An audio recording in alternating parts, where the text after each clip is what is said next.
আপনারা কি জানেন কিয়ামতের ময়দানে আল্লাহর কাছে বান্দা কোন আমল করলে হিসেব ছাড়া জান্নাতে যাবে? জানেন কেউ? বলতে পারেন কেউ? ভাই, আল্লাহর কাছে হিসেব দিয়ে জান্নাতে যাওয়া কি সহজ কাম না কঠিন কাজ? আরে আল্লাহর কাছে তো অনেক দূরের কথা। আপনি যে প্রতিষ্ঠানে চাকরি করেন তার মালিকের কাছে, উপরস্থ বসের কাছে একেবারে পুঙ্খানুপুঙ্খ করে প্রতিটা পয়সার হিসাব দিয়ে একদম সবকিছুতে পারফেক্টনেস প্রমাণ করা, এটাই তো একটা কঠিন কাজ, দুঃসাধ্য কাজ। সেখানে সারা জীবনের হিসাব আল্লাহর কাছে দিয়ে পাই পাই করে তারপর আপনি জান্নাতে যাবেন, বিষয়টা এত সহজ না। তাহলে হিসেব ছাড়া আল্লাহ তাআলা এমনিতে বলবেন হিসাব টিসাব নাই, তোমাকে এমনি জান্নাতে দিলাম, এটা চান আপনারা? দেখুন কোরআনে কারীম আল্লাহ তাআলা বলছেন ইন্নামা ইউওয়াফাস সাবিরুনা আজরাহুম বিগাইরি হিসাব।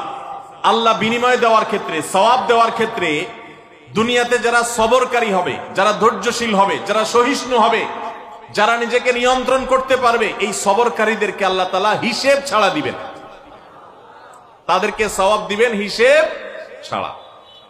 তাহলে আপনি যখন আপনার কর্মস্থলে থাকবেন আপনাকে ধৈর্য ধারণ করতে হবে। আপনি যখন পাবলিক পরিবহনে উঠবেন আপনার মাথা ঠান্ডা রাখতে হবে। আপনি যখন আপনার বাসা বাড়িতে থাকবেন আপনার মাথা ঠান্ডা থাকতে হবে।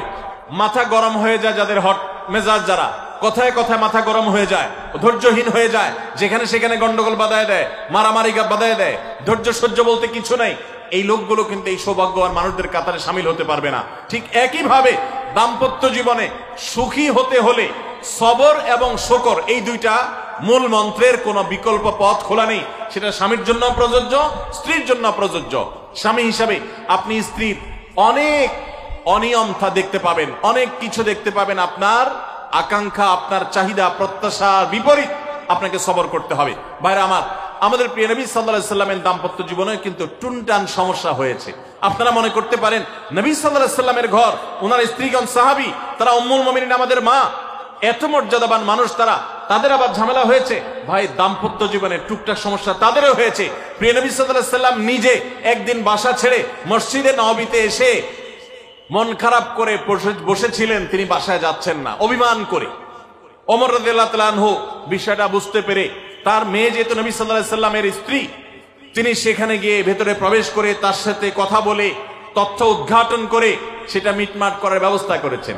স্বয়ং নবী করিম সাল্লাল্লাহু আলাইহি সাল্লামের জামাতা, ইসলামের চতুর্থ খলিফা আলী রাদিয়াল্লাহু তাআলা আনহু, তার মতে এত মর্যাদাবান মানুষ, তার ঘরে স্ত্রী হিসাবে আছেন কে?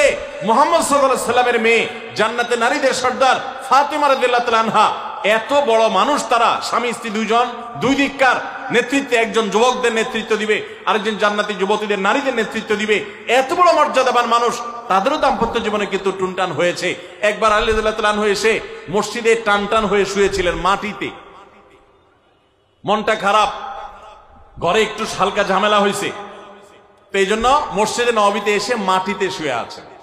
নবী করিম সাল্লাল্লাহু আলাইহি ওয়াসাল্লাম দেখে বুঝতে পেরেছেন, টের পেয়ে গেছেন যে কিছু একটা হয়েছে বাসায়। তখন তিনি জামাইকে ডেকে বললেন, কুম ইয়া আবা তুরাব, এ মাটির বাপ, মাটিতে শুয়ে আছেন, এজন্য রসিকতা করে বললেন, এ মাটির বাপ উঠো, দাঁড়াও দেখি কি হয়েছে বলো।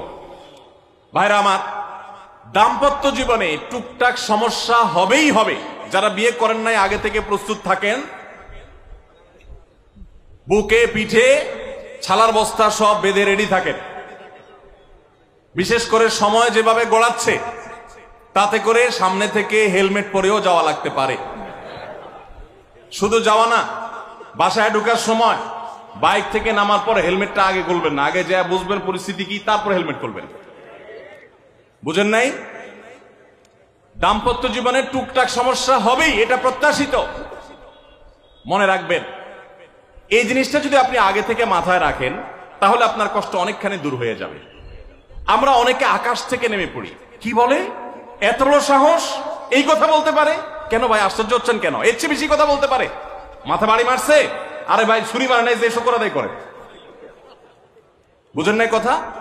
একই কথা বোনদের জন্য প্রযোজ্য। আমার মা বোন যারা শুনছেন তাদেরকে বলছি, আপনার স্বামীর একটা কথা শুনে আপনি আকাশ থেকে নেমে পড়ছেন, আকাশ ভেঙে পড়ছে মাথার উপরে, কি এটা বললো সে, আপনি ডিপ্রেসড হয়ে যাচ্ছেন। আরে বোন, ডিপ্রেসড হচ্ছেন কেন?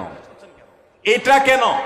আরো শক্ত কথা আপনাকে বলতে পারে, এটা আপনি মাথায় রাখেন, কারণ দিন শেষে তিনি মানুষ, তার ভুল হতে পারে, একটা সময় তিনি তার ভুল বুঝতে পারেন। দাম্পত্য জীবনে যদি স্বামী স্ত্রী উভয়ে যদি ধৈর্যশীল না হয়, সবরকারী না হয়, হুটহাট রিয়াকশন করে ফেলে, কখনো দাম্পত্য জীবনে সুখী হওয়া সম্ভব নয়। মনে রাখতে হবে, একসাথে থাকতে গেলে, দুইটা পাতিল একসাথে থাকতে গেলে টুনটান লাগে না, বাধে হয় না?